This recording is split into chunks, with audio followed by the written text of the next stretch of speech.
எத்தனை நாள் இப்படி நான் எங்கிறது? பொட்டு வச்சு பூ முடிக்கும் நாள் இருக்கு. புது வளையல அரைச்சு தொண்டையில தான் நினைச்சு மாமன் கிட்ட பேச போற மணிக்கணக்கா.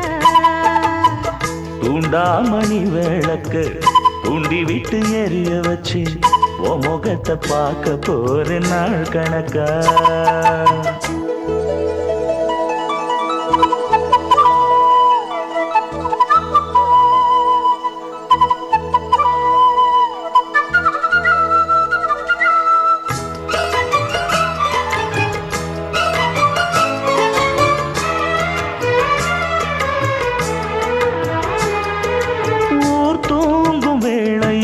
நான் தூங்க போனதில்லை ஒன்னாலதான் கண்ணே ஒன்னாலதான்.